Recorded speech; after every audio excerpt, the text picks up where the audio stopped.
Hi, everyone. Judge Andrew Napolitano here for Judging Freedom. Today is Thursday, December 14th, 2023. Colonel Douglas Macgregor joins us. Now, Colonel, yesterday the show reached a threshold of 250,000 subscribers. I sent you a note and your response was very gracious, but it is true when I say that you are very, very much responsible for the size of our audience and the success of our show. And I and the people watching and listening to us now are deeply grateful for the time that you give us. This is your second segment this week. Thank you very much, Colonel. Oh, thank you for inviting me, George. How dangerous is it for the U.S. to be spending $886 billion on defense, a number just reached this morning in the House of Representatives, a number that is more than the next 12 countries combined, including Russia, China, and Great Britain, a number that includes financing and maintaining more than 900 foreign military installations. Is it just more of the same, no matter who's in the White House?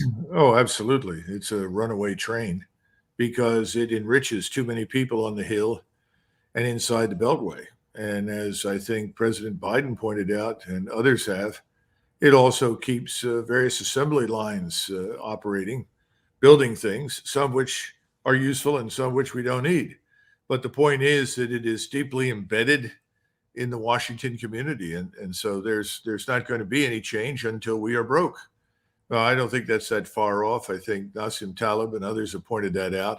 It's only a matter of time, but no one knows when the financial crisis will finally strike and put an end to it. But until the crisis comes, that's what's going to happen. Nothing will change. Colonel, I wish you were, and maybe you will in the future, the Secretary of Defense of the United States. What would you have advised President Biden? Well, it's a weird juxtaposition. Let's say Donald Trump is elected president in 2024, and let's say you are the Secretary of Defense, and let's say he leans on you for the most serious advice about how to spend dollars on the military. Can you give us a thumbnail version of what you would tell him? Well, a new national military strategy, something like NS-68, only updated, is badly needed. NS-68 was the document that militarized containment strategy and ultimately has brought us to where we are today. So we need a new national security strategy embodied in such a document and then ultimately ratified through legislation. But the number one consideration must be that the United States will not employ the use of military power against anyone beyond the borders of the United States unless it itself is attacked. That's number one. Number two, we are going to focus principally and primarily on Western hemispheric defense. That includes security of our borders and security of our country in a general sense, our littoral waters, and then finally, re-examine all the alliance commitments. We cannot afford all of the commitments. We don't need them. The world has changed radically since most of these agreements were reached. That's the start point.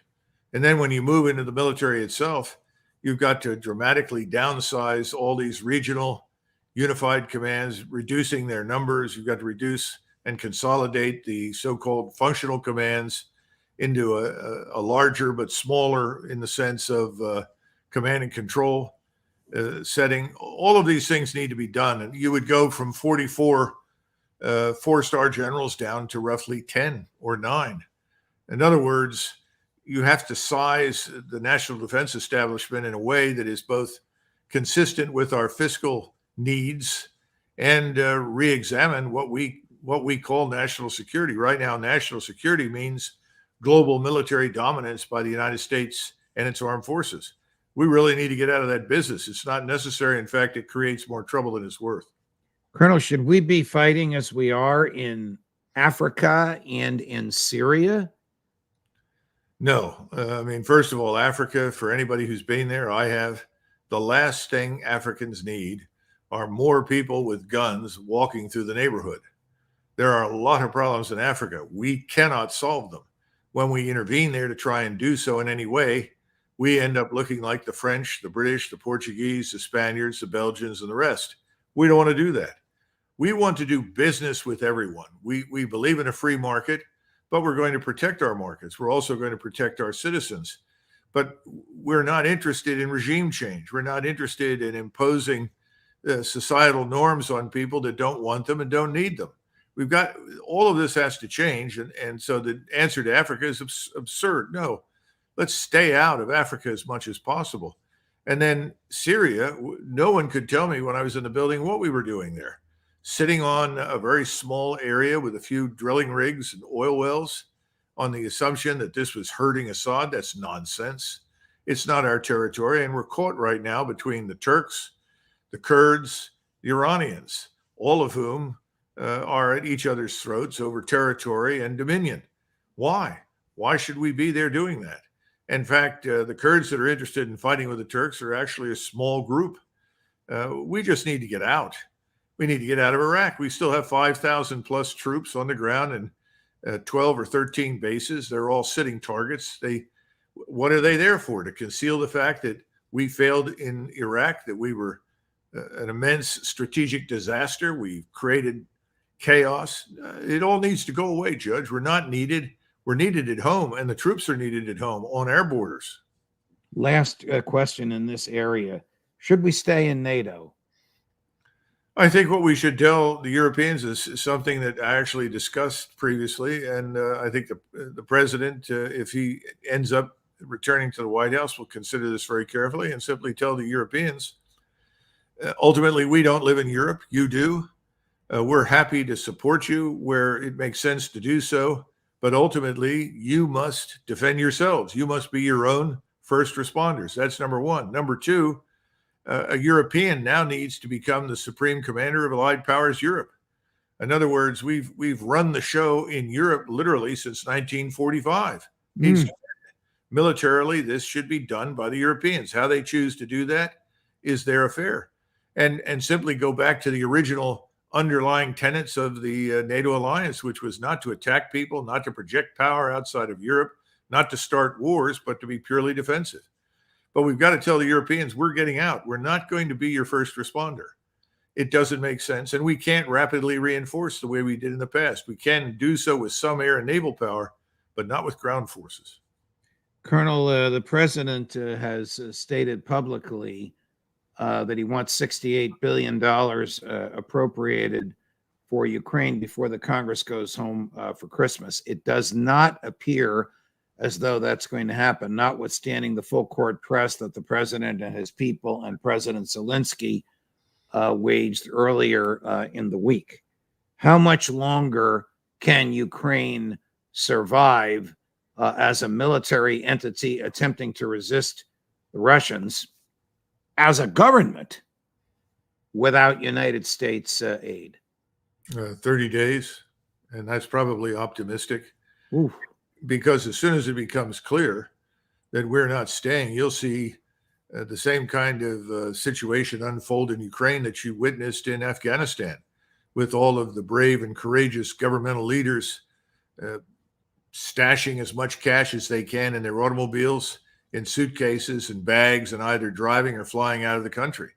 In the case of Ukraine, I'm sure you'll see the same thing. As soon as it becomes clear we're not going to supply any more cash for redistribution to the various cartel and criminal elements in Ukraine, not just the government and the army, the game's up. Everybody gets out. It's over. I want to play a clip for you, President Zelensky with President Biden yesterday. In my opinion, what he said was shameful, but I'm anxious to hear your thoughts. Number 15, Chris. Defending freedom. For nearly 2 years, we have been in a full-scale war, the biggest since World War II, fighting for freedom. We stand firm, no matter what Putin tries. He hasn't won any victories. Thanks to Ukraine's success in defense, other European nations are safe from the Russian aggression, unlike in the past. Isn't there a lot of hogwash in there? Well, of course. Think of Eastern Europe and Ukraine in particular. the way the Romans used to think about the Eastern Mediterranean. If you look at the maps of the Roman Empire of North Africa and the Middle East, the Romans tended to restrict their interests and their interventions to the coastlines. They did not penetrate very deeply into the interior. They didn't do it because there was no benefit to doing so. There's no strategic benefit to the Russians to penetrate deeply into Ukraine, or for that matter, to threaten Eastern Europe. It's absurd. There was never any such intent. We goaded the Russians into intervening. They did. They went in with the assumption, which turned out to be false, that they could reach an agreement with the Ukrainians. Now, in defense of the position Moscow took, they, as you know, Judge, we did reach, when I say we, I'm talking about the Ukrainians and the Russians, did reach an agreement, Right. which we intervened to stop and sabotage. Then we told Zelensky, you will have the total scientific, industrial, and military power of the United States and the NATO alliance. You are sure to win. And Zelensky believed him. And Zelensky was only too happy to take the billions and billions of hard cash that came flowing his way, along with all the equipment. And we know that the Ukrainians have lost roughly 500,000 dead, maybe more. And there's no bringing them back. You're talking about a generation of young men. And if you stop and think about it, this is in the space of 22 months.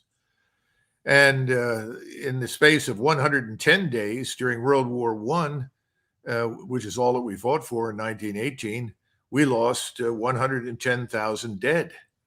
So you've got a tally of dead, roughly 5 times what we lost in 110 days over a period of 22 months.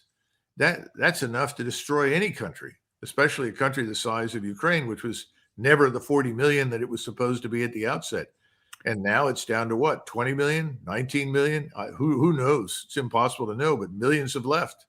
I mean, Patrick Lancaster, the courageous independent journalist who lives among the ethnic Russians in the Donbas region, reported to us this morning that the Russians control about 90% of the eastern provinces, which under Russian law are part of Russia, which are clearly cultural Russians. I want to play a clip from President Putin on all this. But before I do, isn't the war effectively over, Colonel? Well, from the standpoint of anyone who looks at this strategically, the answer is unambiguously yes. Only a fool on the Ukrainian side would try to keep it going because it's not going to get any better. The only thing that can happen from now on is that the Russians can continue to advance and ultimately seize more and more territory. And the more territory they seize, the less likely they are to give anything up. So the best shot at this point is to stop and negotiate.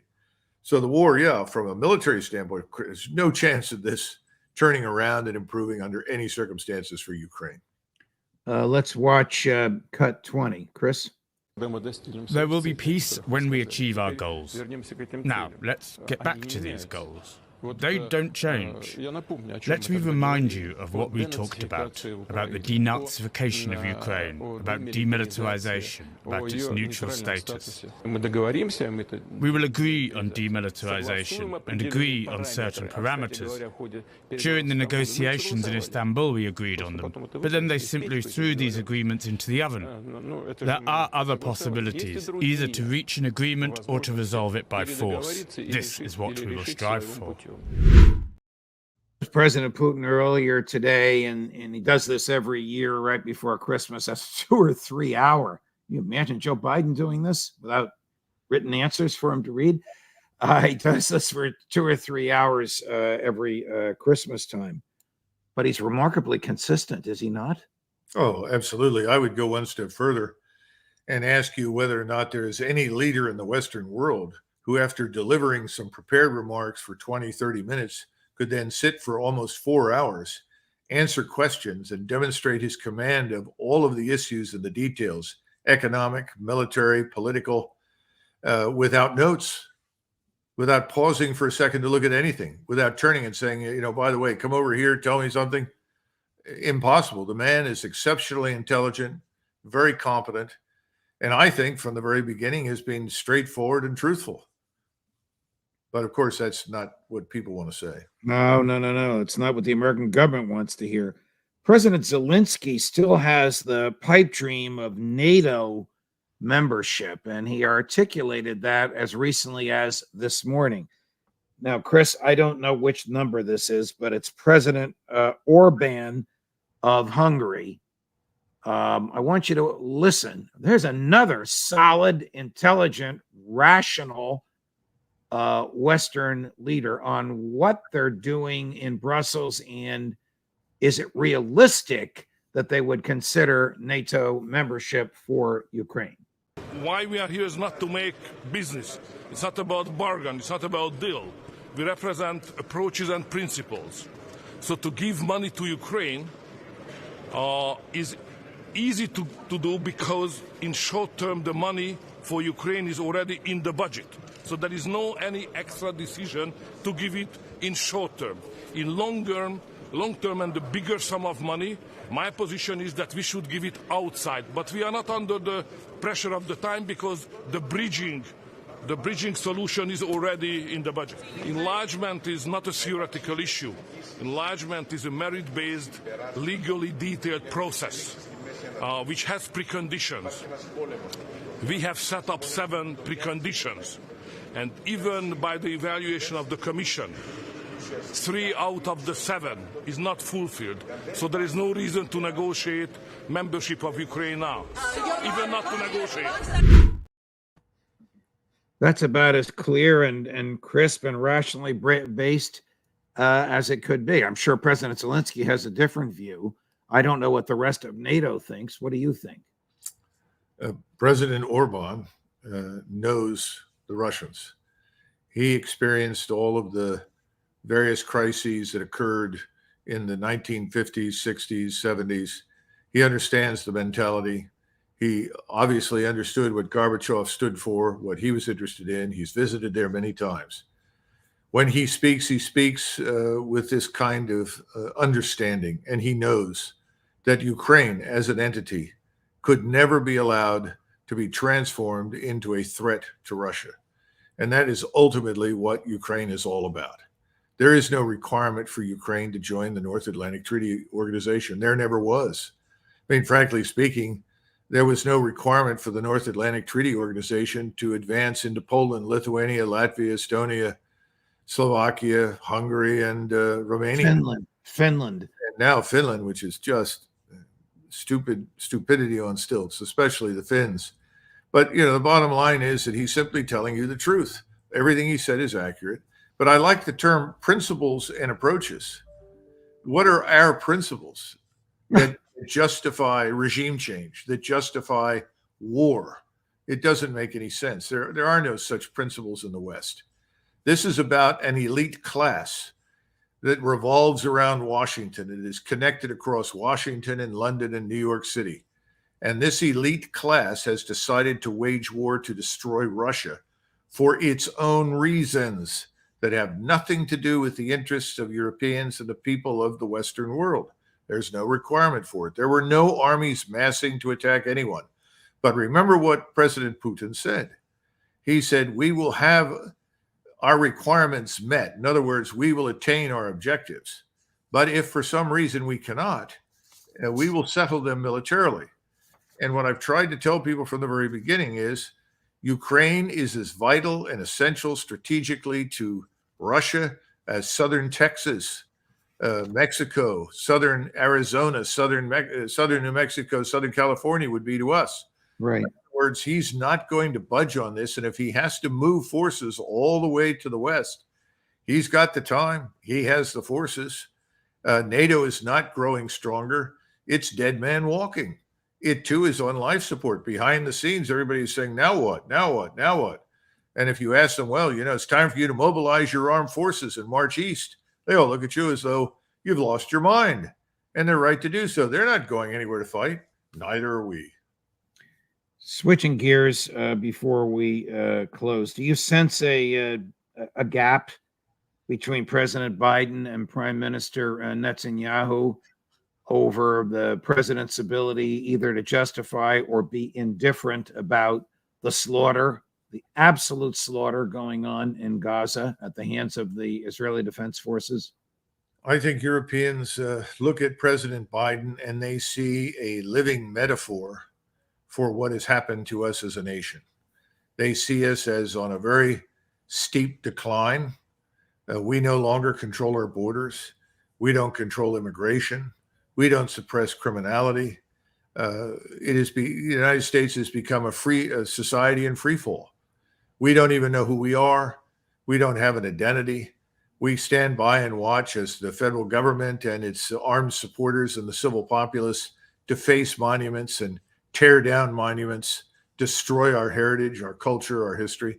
Europeans watch this and they say, well, it looks like the Americans are finished. And at the same time, if you look at someone like Olaf Scholz, who is now wants to declare emergency conditions in Germany on the grounds that Germany has to be ready to fight Russia, which is, of course, laughable. In reality, he's trying to prepare his regime to suppress opposition to it inside Germany. That is appalling, but that's where he's headed. I wouldn't be surprised if Mr. Macron doesn't end up in the same position. All of these governments in the West are going to be swept away. They're finished. They're done. Their populations have had it with them. They are going to be replaced, but they're not going to be replaced by the people or people like the individuals that are currently governing Western Europe or this country. All right. Before Joe Biden is replaced, what do you think will happen if Netanyahu asks him for American ground troops in Gaza? Well, I think if or in the West Bank, which I think would be more likely the request. I don't know about that. I think the Israelis can cope with the West Bank as well as Gaza. The area where they're going to have more difficulty is the northern front facing Hezbollah. I mean, if you look at Hezbollah, its capabilities, the forces it can field, it makes Hamas look like a volunteer fire department. But it is not an American national security interest. It may be an American domestic political interest, but not national security interest to put troops there, American troops. No, but bear in mind that if this widens, if this escalates, and I've expressed my view in the past that I fear escalation. I don't see how we avoid it. I don't see how this does not eventually engulf the entire region. The request for U.S. troops will come at a point in time where the purpose is to rescue Israel. And I'm not sure that when that comes, we'll be able to do it. Because again, we're not the great military power of 1990 and 91. We're a shadow of our former selves. And more important, the American electorate has changed. Our population demographically has changed.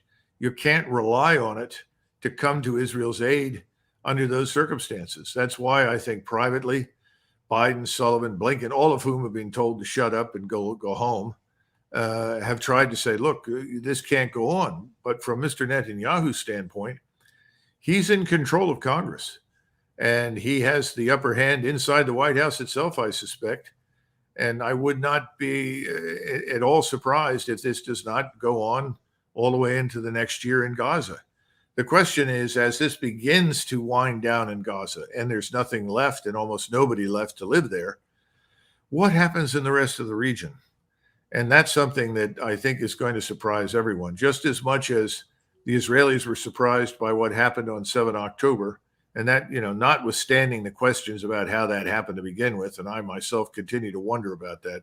But nevertheless, that notwithstanding, what happens then? Because we've talked about it before, the situation in Turkey, the situation in Iran, the situation everywhere is bad. And then you have this very dangerous element in Washington that's decided that the solution to all of our troubles is to strike Iran. That going to war with Iran will solve the problems in the Middle East and help us. Well, they must be responding to donors, because I see no evidence for that argument whatsoever. That would be catastrophic for us. And remember, the Chinese have very serious interests in the Persian Gulf, the Arabian Peninsula, access to the Red Sea, access to the Persian Gulf, the Indian Ocean, not for the purpose of attacking us or challenging us. That's all nonsense. They are desperately dependent upon food, oil, and gas that come from those regions, especially from Africa when it comes to food. Are they going to sit by and watch Iran destroyed when they depend so heavily on it? And what does Russia do? Russia now has probably the most experienced and capable military force in the world. What are they going to do? They going to stand by and watch us pulverize Iran into rubble? I don't think so. So I don't see how this helps us, but that seems to be the undercurrent inside the Beltway. Well, we know how to solve the problem in Gaza. Go to war with Iran. Insane. Why do they hate Iran and why do they hate Putin?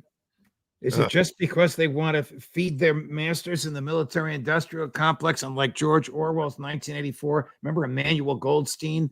Yeah. Everybody hated him. Turned out he didn't exist. He was just somebody the government created to be an object of their hatred. That's right. Well, look, I think you're asking a difficult question for which there's not an easy answer. There are a lot of donors out there with lots of agendas, and the donors have money. They can outperform anybody else. And when you're living in that environment, this idea of principles and approaches that we heard from Mr. Orban, which I think is a very good statement, suddenly is meaningless in Washington. And remember, Washington is a planet. It's not part of the rest of us. I don't know how many times I've tried to talk to people in Washington inside the Beltway, particularly members of the House, to a lesser extent the Senate. There are a few that understand, but not very many. Life out there is not very good right now. The situation is very, very bad. And they say, oh, yes, of course, but we're confident we can cope with that. Well, if you live in a gated community, you live in Great Falls or McLean, if you're remote from reality, yeah, I suppose you can manage everything. Colonel, we have begun taking an informal, unscientific poll. Any of our viewers can weigh in. And the question we asked today was, how much longer do you think the war would go on in Gaza? 1 month, 3 months, 3 to 6 months, more than 6 months. 47%, almost half, more than 6 months. Surprised? No, I think Americans in particular, although admittedly you have an audience overseas too, Judge. Yes. But Americans are beginning to wise up. Look at the numbers of Americans that say, wait a minute, I support Israel. I want Israel to survive. But why aren't we closing the border? Where are all the troops to protect us along our southern border? What's happened to the police? All the police are retiring. Nobody wants to be a policeman because the police are in greater fear of going to jail than if they do their jobs. I mean, this is incomprehensible. I mean, you and I know I did, grew up in a world where we respected police. Yes. I mean, we did. And in many cases, we knew them. We didn't know them all, but we knew a lot of them, and we weren't afraid of them. All of that is gone now because the police itself has no power and authority. It lives in fear of the attorney general or whoever he happens to be in that respective precinct or district or city. It's catastrophic. So why are you spending all of this money for everything else other than what's really important here? And oh, by the way, the bridges in my neighborhood are crumbling and are probably going to fall apart. I mean, all of this is part of the whole, correct? Correct. Colonel Macgregor, thank you very much. Again, thank you for helping us reach the 250,000. The sky's the limit when you're a regular on the show. Deeply and profoundly grateful. I hope we can see you again next week. Oh, absolutely. And Merry Christmas to everybody and Happy New Year and all that stuff. Thank you. And back at you and all that stuff. All right. Bye-bye. Bye. What a great man and a great conversation. And for me, a great joy to be able to bring that to you. Coming up at 3 o'clock today, Scott Horton. And at 4 o'clock today, Professor Jeffrey Sachs. Judge Napolitano for Judging Freedom.